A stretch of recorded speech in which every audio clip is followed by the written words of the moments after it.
It is Wednesday again. This is the Wednesday weekly learning session for local bartending school. My name is Carlos Navia. I've been a bartender for many years in many different states and 2 different countries. Trained bartenders for local bartending school for about 8 years now. Coming to you from my little outdoor tiki bar here in San Luis Obispo, California, in the Central Coast of California here. Unfortunately, had some technical issues last week. Did not have a show, and now I have a new laptop. So we've rectified that and got things fixed, and hopefully videos are better and everything's going good from them. But I did miss Martin Luther King Jr.'s birthday and the first 3-day holiday weekend of the year. So I hope everybody survived all right, had a good time, and have too much fun. I do like Dr. Martin Luther King myself. He is one of my heroes. I went to college in Memphis where he was assassinated, and is also on the spot where he's assassinated is the National Civil Rights Museum, which if you're ever in Memphis, Tennessee, go check it out. It is very cool. It is very awesome to walk through, spend a day there and see all the stuff that's there. And basically he walked out of his hotel room and a guy from a couple blocks away on a rooftop shot him with a hunting rifle. And they left his hotel room exactly the way it was when he walked out that day. And they didn't touch anything in there.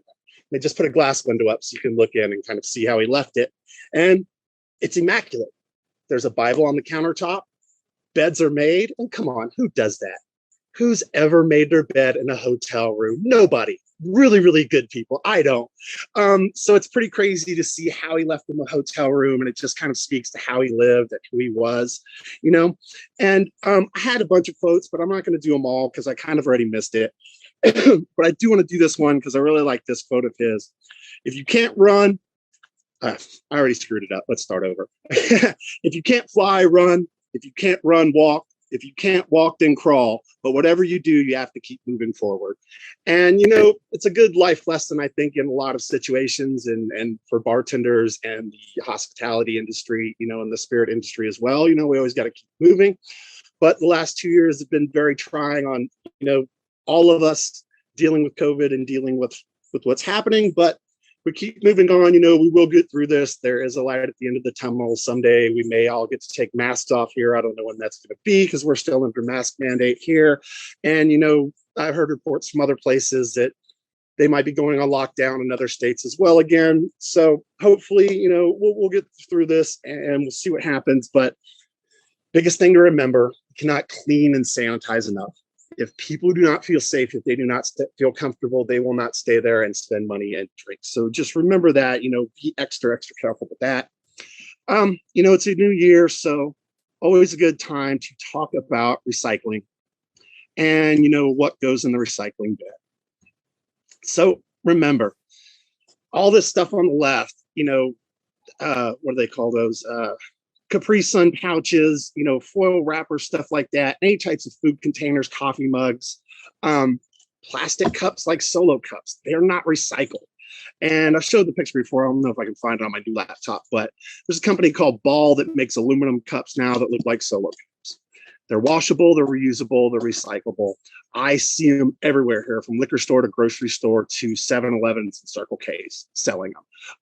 I went to the first football game with fans at the new stadium in LA, which is amazing, by the way. They didn't have any plastic or paper cups. They served all their drinks in the Ball aluminum cups. Okay, I will admit I did not have a non-alcoholic beverage, so I didn't see what non-alcoholic beverages came in. But definitely all the alcoholic beverages came in the Ball recyclable cups. So use them if you can. Those are really awesome. Keep the Solo cups out of the landfill. But plastic silverware, to-go boxes, plastic bags, stuff like that, and anything that's food or has liquids in it, don't go in the recycling bin. Paper, as long as it's dry, it's not wet. Plastic bottles, and I think it's funny because they show these bottles with liquid in it. You're not supposed to have liquid in them. As long as they're empty, glass bottles, cans, metal and glass pieces in there. So just remember, try to throw the right things in there. Make sure we're throwing in the stuff that is recyclable and not a bunch of trash, not a bunch of food containers, not a bunch of garbage. That just mucks up the recycling. There's another place for that. And if you're like we are in California, you have a separate bin that's green for any type of biodegradable food waste. So banana peels, all kinds of food, plants, whatever's left on the plate goes into those if you have those in the state where you live. And how do I stop? There it is. Make it go back. Okay. And I can't, like, okay, so I was in the liquor store. I was looking at all the new infused vodkas. And I find it so weird that it's almost like the same trend coming back. Like 25 years ago, there was a big trend of flavored vodkas, flavored vodkas. If you went to a bar and they didn't have a dozen different flavors of Absolute, you'd be like, this bar sucks. They don't have the ginger and whatever. They made some awful ones that I couldn't get rid of. But that was kind of the thing. Now it's died off, and now it's kind of come back with the vodka infusions. And I was surprised how many companies have them. You know, the Kettle One's got theirs. Peach and orange blossom, cucumber and mint.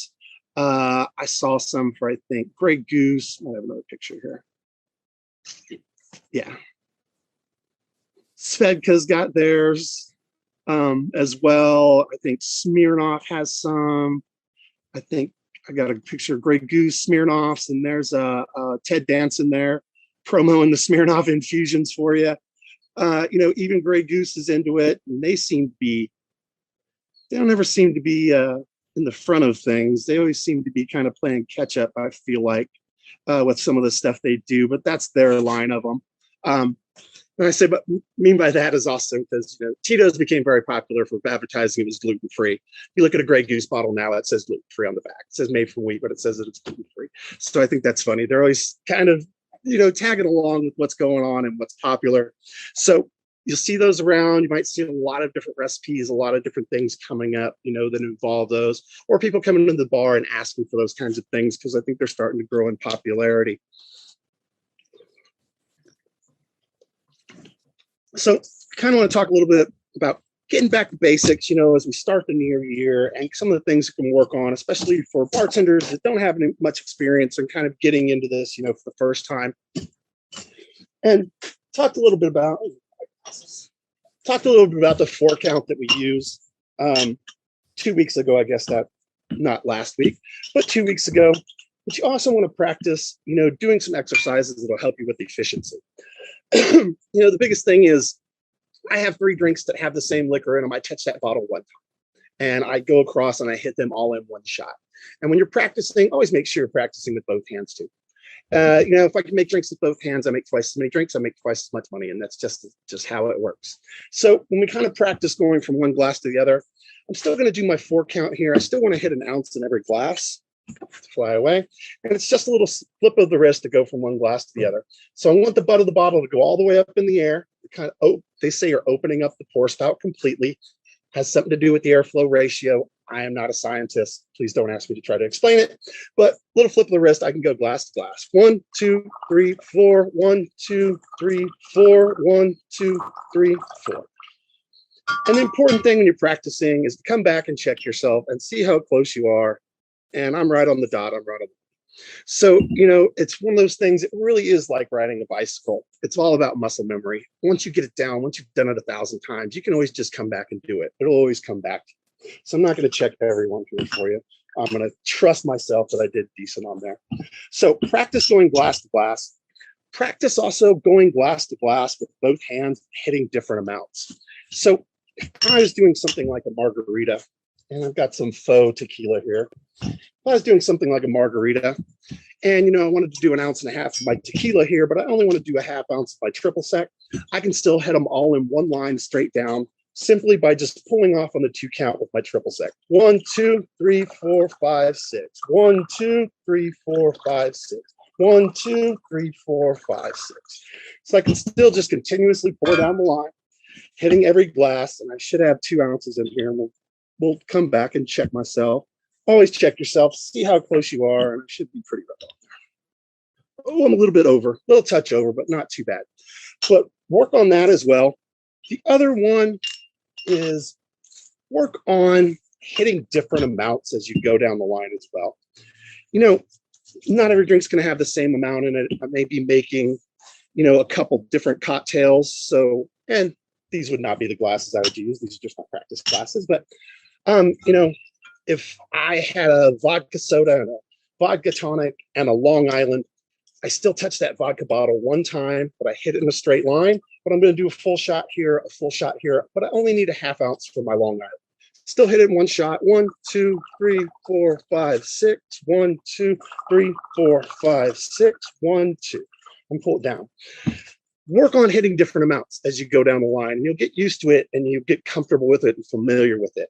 And come back and check yourself. For the student starter in local bartending school, in your kit, you should have been sent a shot glass with lines on it that has different amounts.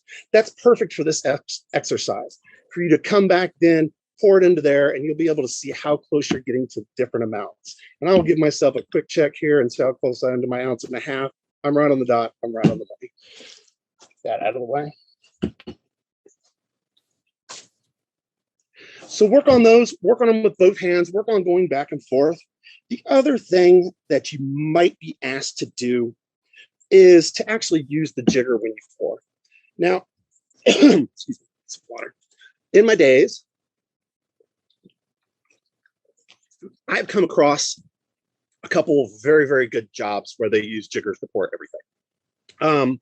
One of them, if you go to the French Quarter, I believe it's still there. I haven't been to the French Quarter in New Orleans in many, many years, but in the French Quarter on Bourbon Street, there's a bar called Cat's Meow. And before every shift, a manager comes and the manager weighs all the bottles on a digital scale and he writes the numbers down. And at the end of the shift, that manager comes back and he weighs all the bottles on a digital scale and he writes all those numbers down. They do not lose an ounce of alcohol. They know where every drop goes. And it's real easy to do, not too hard. Build up to the top. 1, 2, 3, 4, 5, 6. I dump it in. I go to the next one. 1, 2, 3, 4, 5, 6. I dump it up. And no, I don't count when I'm actually using a jigger behind the bar with people. Just doing this because this is a demonstration. That has come up before. Now, the other place, and when I went to bartending school, I was shown a VHS tape of this. It wasn't reel to reel. It wasn't that long ago. It wasn't 8mm. But there's a place where I grew up in the desert out near Palm Springs called the Desert Springs Marriott in Palm Desert. Now, it's more than your average Marriott. Has a mall in it, has a nightclub, has several, different restaurants, has an acre pool deck. It has a river that comes into the lobby. And you can get on a boat in the lobby and you take a river cruise around the property that takes like 45 minutes or an hour. Now, I know what you're thinking. Why would it take an hour to take a cruise around a Marriott? Because there's 3 18-hole golf courses on their property that you can play. And let's say a suite's not good enough for you. That's okay. You can rent a villa on the golf course, which is a 3-bedroom, 2-bathroom house. And they give you a golf cart and they keys and they send you away to your villa. So it's a different kind of place. They had their bartenders all pour in a certain way. Now, this is 22 years ago. I went to bartending school. At that time, they paid their bartenders there $25 an hour plus tips. They were all issued a jigger just like this. It came in a little velvet bag, said Desert Springs Marriott. They were required to have it on them at all times and use it to pour every drink, no matter what bar they were assigned to. But they did a little trick. I'm going to use my 1 ounce side, but I still want to pour 1.5 ounces. So the trick they did was this. I'm going to use my 1 ounce side, and if I turn it over at the 4 and just keep going, 1, 2, 3, 4, 5, 6. 1, 2, 3, 4, 5, 6. 1, 2, 3, 4, 5, 6. So because I turned it over after the 4 count, it appears that I gave them extra. I gave them more than they paid for. But in reality, if I pour it into my 1.5 ounce side, right on the money, hits it perfect. So it's one of those kind of perception is reality type of things of just turning it over early. This property did it that way, specifically did it that way on purpose.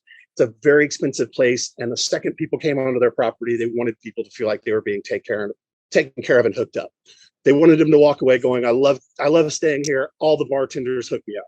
So they did it on purpose. And it's kind of one of those perception things. So, if you were asked to pour the jigger, and of course that your boss or manager, whoever's making the decisions, was okay with you doing that because they know that you are not pouring more than the people are paying for, but you are pouring the right amount, then, go ahead and do that. It's a fun trick. It's a cool little trick that you can do, make people think that you're hooking them up, giving them order. So, other thing I kind of want to talk about, we'll get into having a little bit of fun here with some different drinks.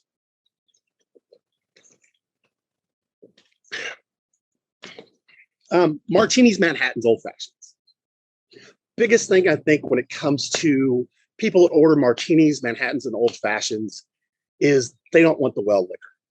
They have a discerning taste. Very, very few people will ask for a well martini, Manhattan, old fashioned. What happens is when people go on vacation, when people go out, they leave their brains out. And if I just, someone comes up, orders a Manhattan, and if I made them a well Manhattan, the same guy comes back and goes, "Did you put Maker's Mark in this?" It's like, dude, you didn't tell me to put Maker's Mark in that. So it's a really, really easy thing to do. Just ask them what kind of liquor they want. You want a martini? Sure. Up on the rocks? Up. Do you like gin or vodka? Gin. What kind of gin? Do you like Bombay Sapphire? Do you like Beefeater? Do you like Tanqueray? Tanqueray 10, something like that. Yeah, what's up, Mike? So our system, we use Toast, and we've got it fixed so that when it comes up for the servers, the waitresses, it asks those questions. What kind of booze do you want and everything? So they know, and it's not guesswork on my part as the bartender to know that they wanted it upgraded or upselled. So that makes it a lot easier when you know that up front. Absolutely. And it should. I mean, basically POS systems are set up in two ways. In a lot of places, and when we get to measuring it out here, because usually I do an ounce and a half, my standard pour. But I'm going to do 2.5 ounces to fill this glass. And a lot of places, martinis, Manhattans, old fashions, it's going to be a double pour automatically. And you're going to be charged more for that. So like when Monty's talking about in the system, if you hit martini, it's going to bring up every vodka we have to offer. And you're going to have to choose one of them. If it's the well, you have to choose the well. But it's meant to encourage, getting customers to ask, the servers to ask. The other way to do it is if they wanted to, I hit that when I hit Grey Goose, it charges them up the appropriate amount for Grey Goose. The other way is if I hit Grey Goose and then I hit the button that says Martini and it charges them more that way. So if I hit Grey Goose and I hit soda water, it's going to charge one price. If I hit Grey Goose, I hit Martini, it's going to throw on $5, $6, $7 extra, depending on the place you work at. But the biggest thing about it is it's an easy upsell. If I can sell you a $15 drink instead of a $10 drink, my sales are going to go up. My tips are going to go up as well. I expect to walk out with 20%. It's a non-aggressive upsell because it doesn't sound like I'm asking for money. It just sounds like I'm trying to be friendly. I'm trying to get you the liquor that you want in your drink. So ask them, what do you like? Manhattan? What kind of whiskey do you like? They're going to have a go-to. Knob Creek, Bullet, one of those, they're definitely going to have a go-to. Do you have something else to ask me or comment? Are you good? Okay. So ask them the liquor on those ones. They definitely have a go-to that they want. They just forget. People forget. They're talking, they're chatting, they're having a good time. So I have my faux dry vermouth here. And, whiskey's originally just gin, but people do them with vodka now, just like gimlets as well. So it's just dry vermouth and, gin or vodka. Dry vermouth, sweet vermouth are just fortified wines. It's dry white wine that they add extra alcohol to make it stronger. I see too many recipes that I feel like say for like half an ounce or more of that of dry vermouth, and people really don't want that. It doesn't take a whole lot of it. I think unless you worked at a place that specifically had a menu item that was a heavy vermouth or a 50-50 vermouth, type of martini, you only want to do a little bit, and it only takes a touch. I can put my thumb over this and just get a couple little drops, and that's all it takes. Just that much, a couple drops in there, a couple drops in there, and that's really all it takes. If my dry vermouth, if my pour spout will work, boom, little splash, takes a couple drops. If people ask for a dry martini, it means they want less dry vermouth. And that's the weirdest thing for me because it just sounds counterintuitive. So less dry vermouth, I take some, I pour it in like this. About that time, the person goes, "That's way too much. That's way too much." And I swirl it around and I throw it out. I give it a nice good shake, get as much out as I can. And all I've done now is line the inside of my mixing tin with dry vermouth. And that's about as little as I can get it. If someone wants an extra, extra, extra dry martini, grab your mixing tin, you grab your dry vermouth, you look them in the eye, you give it a wave, and then you put it away. Driest I can get it is none. It's a little joke. They order it really, really, really dry. The second you grab the bottle, they're going to eyeball you. Give them a look back, little nod, little shake, and it's a joke. They all have some fun. And you get a good tip because they're supposed to be having a good time. So it doesn't take a lot, to make our martini. So if we're going to do it here, just going to put a little drop in there, just like that. And I'm going to chill my glass. Remember, if we don't have our glass in a cooler or freezer, like I do not have out here, I'm going to go ahead and throw some ice in there. I would throw some water in from my gun, which I wish I had one of those in my backyard. We'll set that to the side, let that chill. So I've got my dry vermouth in there.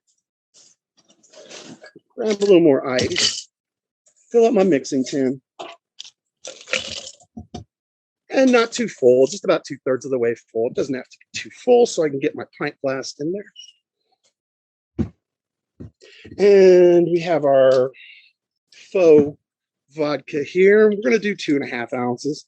And like I was just talking about, you know, most places it's going to be a double pour. They're going to give you extra, and they're going to charge you for it. You know, you're not really necessarily getting a deal. So, got my handy dandy pint glass. So pop it in there. Always come back towards yourself. Don't just take it at the bar. Splash something on the customer. Always come back towards yourself. You will get dirty. That is part of the job. You will get dirty. You will get booze spilled on you. Take it over my shoulder and a smile. And that's my cheesy work smile. And it's less about smiling. It's more about remaining engaged. While I'm shaking it, I still have my head up. I can still be talking to customers. Folks, I'll be right with you, and then I'll be happy to get a drink. So just make sure you are being, I don't know how many trains and helicopters can go over today. There's only one set of tracks, guys. This is working. Okay. Sorry, I apologize. You know, keep your head up. Just be cognizant. Make sure you're looking around. Make sure you're talking to people. Now, can I have this in both hands? 2 people in front of me and 2 people waiting here and 2 people waiting over here. Is there still going to be a guy that walks up to the end and goes, can I get a vodka tonic? Yeah, there is. Because that guy's out there. He goes out a lot. He exists. Easy way to handle him. Number 1, be nice about it. But just turn everything back on him. Yeah, I'll be happy to get that for you. But first, I'm going to help everybody who was here before you. And everybody turns to look at him. And then he goes, oh, I'm sorry. I didn't mean to cut in front of you guys. Be nice, turn it back on them. You know, people are going to say things to employees they would not say to other customers. So be nice, turn the attention back on them. It works every time, and they will shut up and wait their turn. I'm going to take my hand, pop it out, and have I stood in front of someone for what felt like way too long doing this? I think I've done it on this video once or twice too. Eventually you'll get it. Find the right spot. Just keep moving it around. Keep moving your hand. Eventually you'll hit the right spot. Please do not hit it on the bar. Okay? Number 1, it looks bad. It looks horrible when you do it. Second, there's a chance you break the glass with the drink. Even worse, there's a chance you break that glass into or around your ice. And we take no chances. Any broken glass anywhere near the ice, that glass is dead. It's real easy for a small piece of glass to get into the ice, disappear, get into someone's drink, cut their mouth, or worse, cut their throat. It has happened. Please don't let it happen to one of your customers. When it happens to you, not if, when it happens to you, really easy. Grab your grenadine, squirt it in the ice. It tells everybody else that ice is dead. Red means stop. If I have to now run back to the back to get a bucket, I don't want a server or another bartender coming behind me and using that ice. I squirt it red, I take off. If I have a bar back, I squirt it red. I go to the other well with the other bartenders working, and I scoot my butt in, and we both share that well. And the bar back comes back, and he sees the red, and he looks at me, and he has some choice words for me, and then he cleans it all out. So you got to burn it. You got to take all the ice out, rinse it out with hot water, sanitize it, put fresh ice in. Please don't go get towels and throw towels over the bad ice and put fresh ice on top of it, like I've seen people do. In a pinch, grab a bucket of ice, just scoop ice out of the bucket itself. If that's what you have to do, and just take that bucket, stick it right in the old ice, and just make sure you're not touching the old ice. You're only taking stuff out of the bucket, which should be clean. So, I'm gonna pop this here. I'm probably watering this down pretty good. Go ahead, slap my screen in place there. Use my first finger to put a little pressure and keep it in there. Pour my nice looking martini out like that. I let it drip. I give it a little shake, and a little more will come out just like that. And it's just a little extra there, that little extra shake and that little extra bit that you get out every time.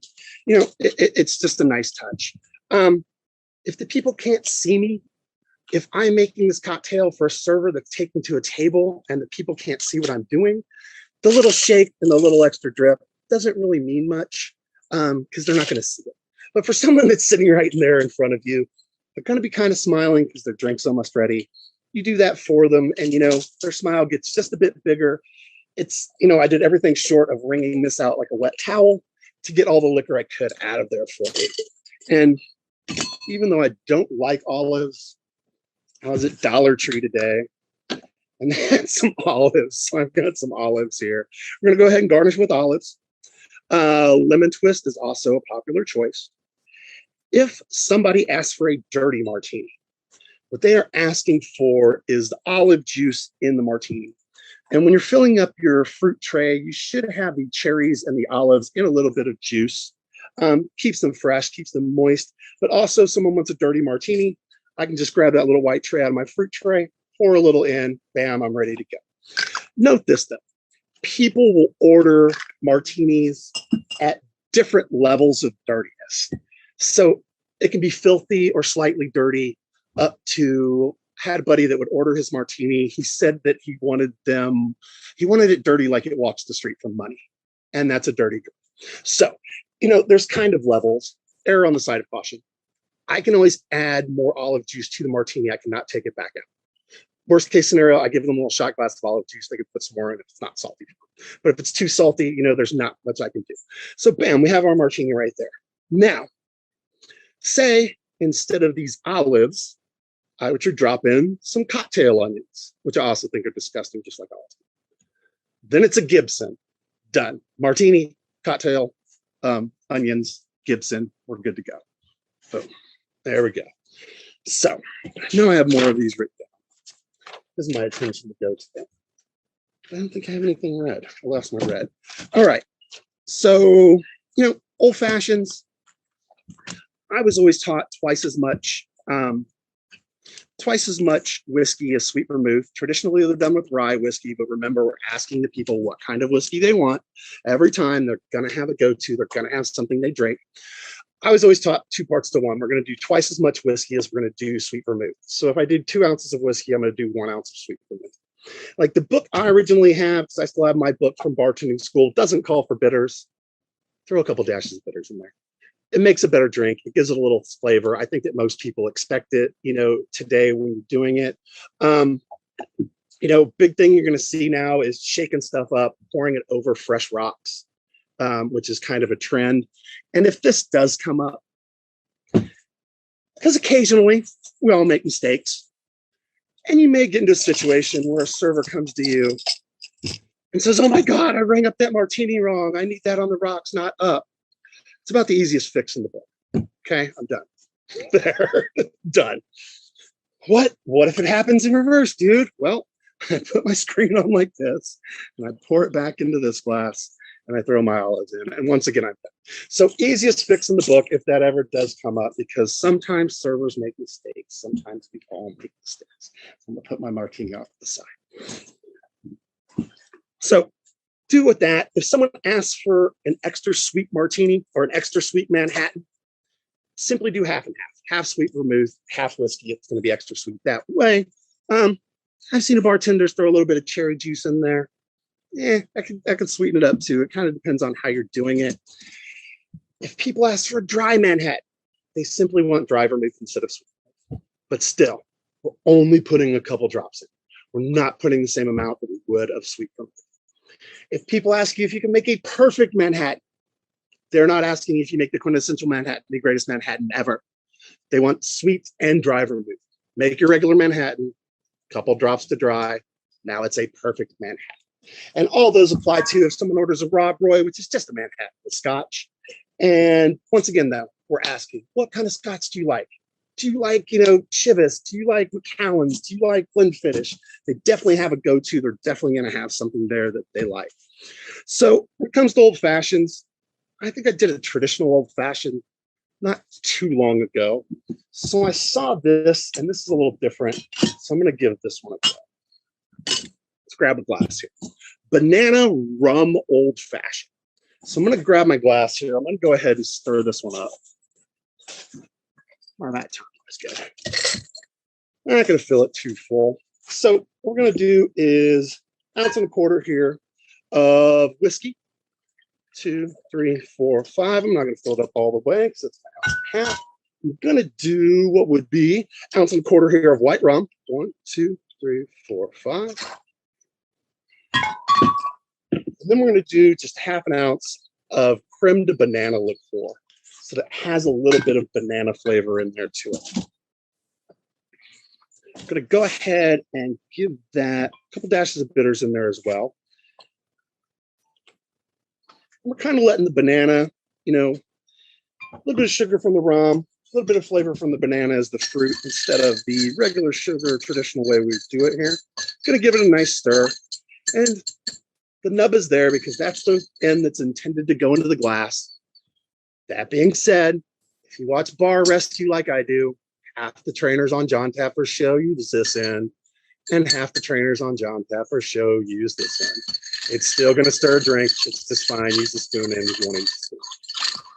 I got a nice stir up there. I'm going to go ahead and grab my fresh ice out here. Fill up my bucket glass. Oh, if I can get up my ice. There we go. Strain it over here into some fresh ice. Oh, yeah.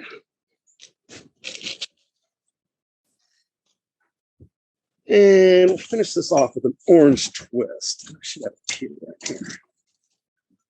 I got a nice orange peeler. If you are using peelers like this, trick is move the fruit, not the peeler. Keep the peeler in one place, move the piece of fruit, and take off a nice big strip like that. So we're going to do outside of the peel here, all the way around to get the nice essence of the orange on there. Squeeze the essence over the top, stick it in there like that. We'll give it a couple black straws. We'll give it a nice napkin. And we've got our banana rum old-fashioned right there ready to rock. So now this one is cool. And maybe more of a summertimey drink, not a winter drink, but it's 75 out here. I'm sweating a little.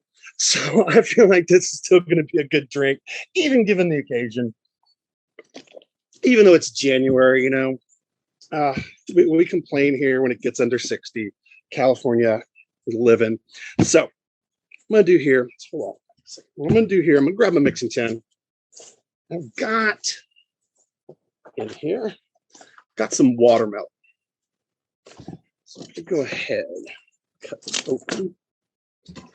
Just going to take about 3 or 4 chunks of this watermelon, throw it down here into my mixing tin, just like that.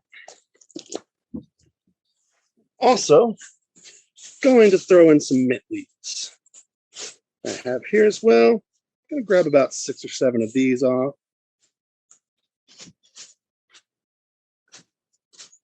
Perfect. And we're going to throw those in there as well. Sign. And then I'm going to look at my notes. Okay, so we're going to give this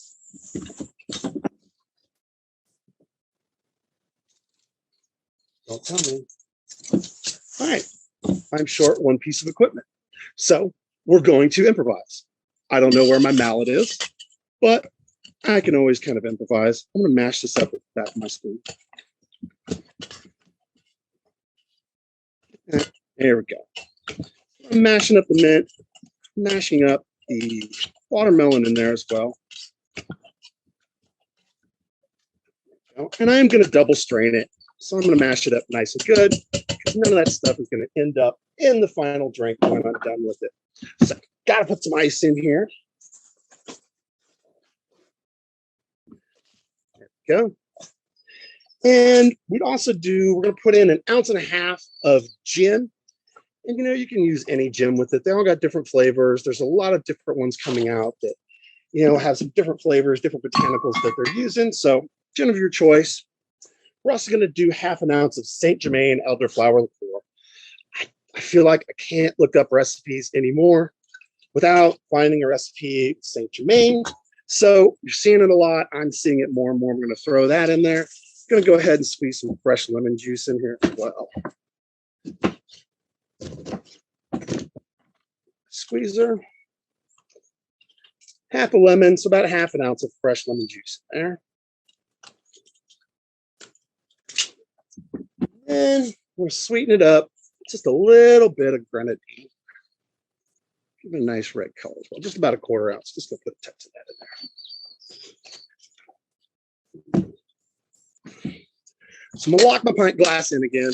It's stuck. It's not going nowhere. Always coming back towards myself. And in reality, 1, 2, 3. That's about as cold as I can get liquid. I can only make this liquid 32 degrees. People ask for stuff extra chilled or shaken extra hard. All you're really doing at that point is breaking up more of the ice in there. So when you pour it out, you've got a little sheet of ice on top. The difference between shaking and stirring, they're both bringing it to 32 degrees, but I'm diluting it less by stirring it because I'm not crushing ice up in there. So, if it's going to a table, once again, I'm going to give it a good shake. I'm going to pour it in a glass and listen to it. The people who are right in front of me, I'm going to put a little more effort into it. You can also do the underhanded one. You get it going like this. Just make sure you're not going at the customer. Doing it behind the bar, if it does slip out of my hands, it's not going to hit anybody. It's going to stay behind the bar. I'm going to go ahead and unknock this guy. Ooh, looking good. What do I do with my strainer? Strainer in here. Get some fresh ice.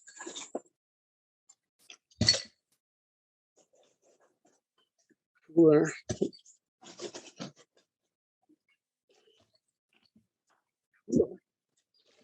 All right, so I'm going to strain this out over some fresh ice, but I am going to do it with a double strainer so I don't get any of those pieces of watermelon in. Just want the liquor and the essence of it to come through like that. Now, I've watched a lot of videos and I've seen guys do this move, taking the butt of this and smashing the stuff down. That's the same as me, is shaking it up, sticking this in and pouring the drink out that way. If you feel the need to mash that stuff down, get it all through, take your handy dandy bar spoon that's clean and sanitary and mash it in that way. Please don't stick the butt of the mixing tin in there down like that. So I've almost got that ready. I'm going to top it off with just some club soda. Give it a little bit of effervescence here. We'll give it a nice pink straw. And where's my watermelon? We'll garnish it with some watermelon here. Nice little piece of watermelon. Garnish that like that. And then a little sprig of mint in there as well. And I can hit the mint on the side of the glass just to kind of open up the oils, open up those little pockets in there, drop that guy in there. And there we go. I don't want to make it down there. Welcome watermelon cooler is what they called it. I thought it was awesome. I think it's very cool. I can't wait to try one for real, which I can't do yet. I've got my glass today. Oh, and my bar napkin. Don't forget your bar. So, got one more that I want to try. And since it kind of falls within the relative category of martinis, Manhattans, and old fashions, or not really old fashions, but we end up with, handful of drinks that can be served up, that can be served on the rocks, like martinis and Manhattans, like, get the right words out, like kamikazes, like, Cosmos, any of that stuff can be done both ways. So, gimlet still remains a popular drink, easy to make, and still one of the top popular drinks to this day. So I'm going to rinse out my equipment right here. So I'm going to do a gimlet, but we're going to put a little bit of a different touch, a little bit of a different spin here on our gimlet. So got my mixing tin here. What I'm going to do is I'm going to take some rosemary from my garden. I'm going to throw this rosemary in there just like that. And what else am I looking for? So look at my notes. Oh, yeah. Gimlet, of course, we're going to need some lime juice. So I'm going to cut some lime here and squeeze some fresh lime juice. I always take the ends off when I put it in the squeezer. It just seems to work better. I'm actually going to make a little garnish here as well. Cutting that lime. We're going to squeeze some fresh lime juice in here. Yes. All right. And we'll go ahead and squeeze the other half. Just like that.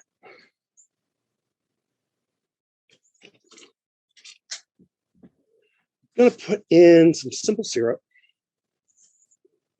which I have here somewhere. I know I have it because I've been to Dollar Tree and I've found other things that I like this guy. $1.25 tree, I should say. I'm going to do about 3/4 of an ounce here of my simple syrup. There we go. Throw that in there.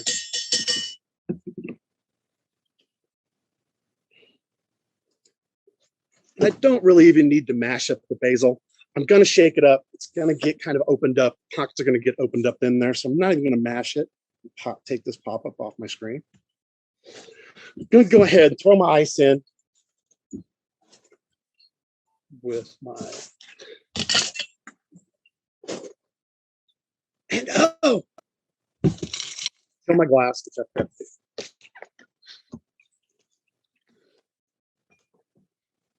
There we go. So throw my ice in. Then we're going to go ahead and do 2 ounces of our faux gin. And, once again, it can be gin or vodka. People do them both. And nowadays, get in there and give it a nice shake up. And get it ready to go.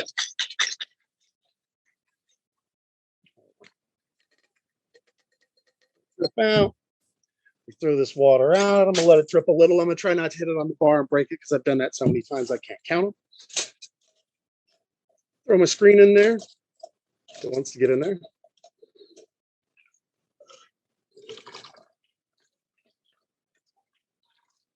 Why didn't I double strain it? I feel like I'm making mistakes today. We're going to try this one more time. And I'm going to, just like I did with the other one, I'm going to double strain this so that I get out those pieces of basil that I've got, or pieces of rosemary, I should say, that I've got mashed up in there. And we're only going to end up with liquid and not the pieces of rosemary that were mixed up in there when I was actually. And gonna finish it with nice lime wheel like this. And I'm gonna throw a sprig of rosemary in there as well. Give it some nice color. And I've got my rosemary gimlet. And I'm ready to go, ready to serve. Awesome. Any questions about anything I can answer for anyone today? Okay, awesome. All right, so I'm glad to be back up and going again, and the equipment worked, which is the most important thing today. Was the equipment worked, and people could get into this room, and that was all I was concerned with. We're going to kind of go into maybe a little more winter drinks, different ideas coming up. Also going to talk about, some more of kind of the basic things. As we go into the year, we'll go kind of back through some of the basic things and some of the lessons that we have online, some of the other things that we have to discuss as well. But please come join me next week. I hope you will, for more live cocktails or live fake cocktails and more information. If there are no questions about anything, then we're going to, what's up, Monty? Yeah, I was going to say, maybe you might want to at some time look at what you would serve on Valentine's Day. Yeah, I was thinking about that. That's still like 2 weeks away. But I was already looking at that. Okay, so I'm going to throw this out there. I listen to a lot of radio. I listen to the radio, sports radio in LA all day. They announced, this is going to break some hearts out there, that White Castle will not be serving Valentine's dinner for dine-in. So anybody, if you don't know what White Castle is, they're these little crappy hamburgers. Okay, or Crystal if you live in the deep south. So White Castle's announced that unfortunately this year, because of COVID, you will not be able to have your Valentine's dinner inside, but you will still be able to buy the Valentine's pack to go. So have no fear. And I didn't have time. I really, really wanted to call on the radio station today, but unfortunately I was running around doing other things because I wanted to ask the guys that brought it up on the radio, what sort of Boone's Farm wine do you serve with your White Castle Valentine's dinner? Because if there's an appropriate wine, that's got to be it. Okay. If you don't know what I'm talking about, look up Boone's Farm, Strawberry Hill. I think that'd be a nice choice. I think they make a mango or a pineapple too. That would probably go well with your Crystal or your White Castle. They're on Valentine's Day. That's the route you're going. Yes, I know. I'm trying to worry about what I've got to do for Valentine's Day here this year. I don't know. send us something where I can see the coast. That's all I want. I love where I can see the coast already, but just keep me by the beach. My wife wants to go into Central California, and that's not the way it works. People from Central California come to the coast to get away from Central California. We don't go back. Oh, I got students in like Modesto and Bakersfield. I'm gonna watch what I say. Bless their hearts. We love all you from the Central Valley of California. Thank you for coming out and leaving your tours. Okay. All right. Well, I'll see you then next Wednesday, 3 p.m. Pacific time, 6 p.m. Eastern time for the weekly Wednesday learning session. Thank you very much and have a great week. Be safe. Thank you.